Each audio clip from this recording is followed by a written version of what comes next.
G'day guys, Mark and Nat here with the round 14 match report against Old Brighton at Camberwell for the senior men's team. This one was certainly going to be a big game for us. Old Brighton top of the ladder. They'd only lost the one game for the season, which was only by a couple of points to St Kevin's, and for us in third spot.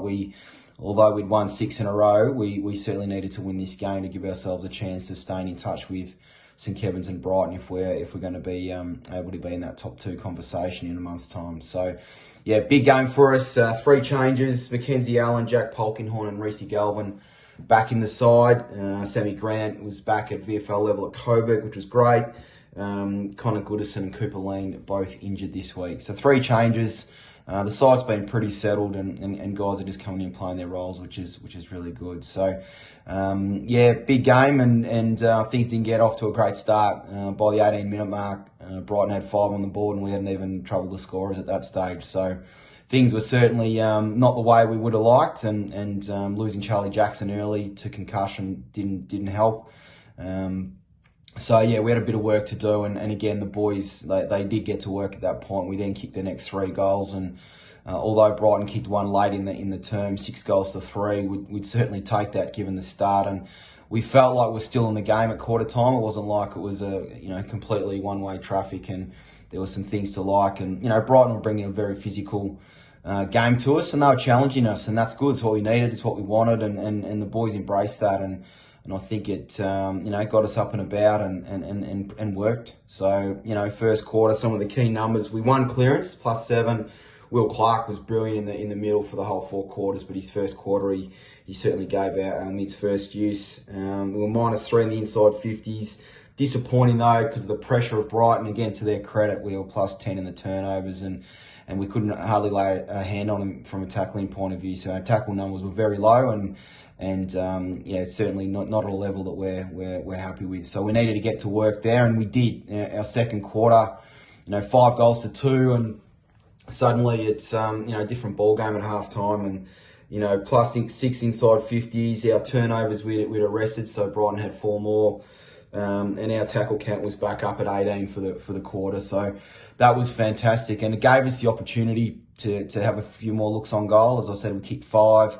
But James Tarrant, before he was injured, was looking really threatening down there. Ollie Barter was starting to cause some headaches for the opposition, and Jack Polkinghorne was looking good, and we had some guys that were really contributing really well, and it was certainly a really good game of amateur footy. Both sides had their moments, and having a real crack, and I think, it was definitely a good game to watch. The conditions were good. The ground was in pretty good nick, especially considering the weather we've had over the last few weeks. So, 3-point deficit at halftime, 54-51.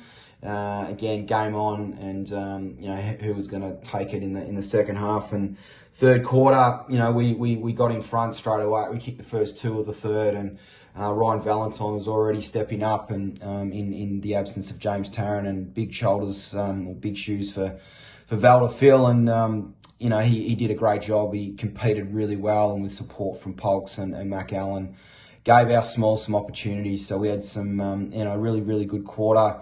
We outscored Brighton by 9 points, so we took a 6-point lead in the 3-quarter time.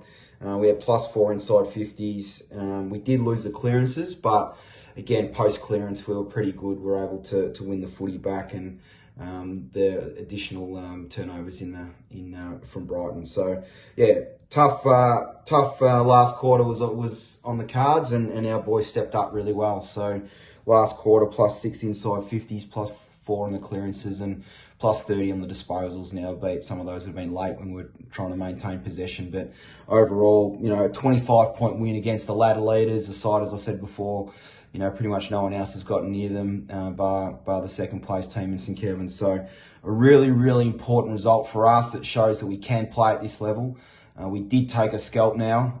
We're certainly looking for another one this week when we play second place St Kevin's, and our boys really stepped up, and it was a great game to be a part of, and I reckon we learned a lot from that, and it's going to hold us in good stead as well.